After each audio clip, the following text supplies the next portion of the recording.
Men Sunnat va Orzugul shu 27-bog'cha tashkil topgandan buyon shu yerda jismoniy yo'qchilik ishida faoliyat yuritaman. Biz hammamiz jamoamiz tanlov asosida qabul qilinganmiz. Tanlov adolatli o'tgan. Rahbarimiz, direktorimiz Jonazar va Mo'tabar Durnazarovnadan hamma rozi. Tizimda faoliyat yuritish bo'yicha, oqilona qarorlar chiqarish bo'yicha hamma jamoamiz bilan direktorimizni qo'llab-quvvatlab chiqargan fikrlardan rozimiz. Lekin bog'chamiz yuzasidan olib chiqilayotgan ijtimoiy tarmoqlarga videolar nohaqlik bilan olib chiqilayotganligi yuzasidan tegishli tashkilotlarga ariza berganmiz. Ariza berishimizning sabablari o'rganib chiqilyapti. Bizda bu videolar to'liq bor. Sud qaror qilgandan keyingina demak sizlar o'sha kungi 2025-yilning 21-aprel kunidagi shu 27 sizlar faoliyat ko'rsatayotgan bog'chada bo'lib o'tgan hodisa voqealar yuzasidan shu bog'chadagi video tasvirlarda to'liq videolar mavjud. Ha, shunday.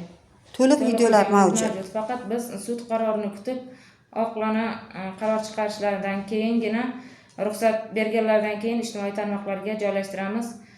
Undan keyin hamma xulosasini aytib o'tadi. Demak, siz aytmoqchisizki, to'liq video ijtimoiy tarmoqlarga sud qaroridan keyin joylashtirgandan keyin kuzatuvchilar o'zi oqni oq, qorani qora deb o'z fikrlarini bildirib, haqiqat qayerda ekanligini anglab oladilar degan fikrdasiz. Bu o'zi aslida o'sha kuni bloger kelib o'zlaringizda faoliyat ko'rsatayotgan o'sha ismlari nima edi? Hasan va Dilraboni o'sha sha'nini gapirib, unga nisbatan tazyiqlar bo'lganligi, har doim unga nisbatan har xil narsalar o'sha uyushtirilishi haqida gapirayapti. Lekin hozir eshitishimizga qaraganda endi qo'limizda rasmiy ma'lumotlar yo'q. Bu kun xudo xolasa biz rasmiy ma'lumotlarni ham olamiz. Hali 1 yil o'tmasdan mana shu 1 yil ichida 2 marta ma'muriy javobgarlikka tortilgan degan bizda norasmiy ma'lumotlar bor. Agar hozir yana mana shu sud ularni ma'muriy javobgar deb topsa, 1 yil ichida 3 marotaba ma'muriy javobgar degan tamg'ani o'ziga oladi. Endi buni vaqt ko'rsatadi. Xudo xolasa biz hali rasmiy ma'lumotlarni olgandan so'ng yana buni sudning qaroridan keyin ijtimoiy tarmoqlarda yoritamiz. Shunday.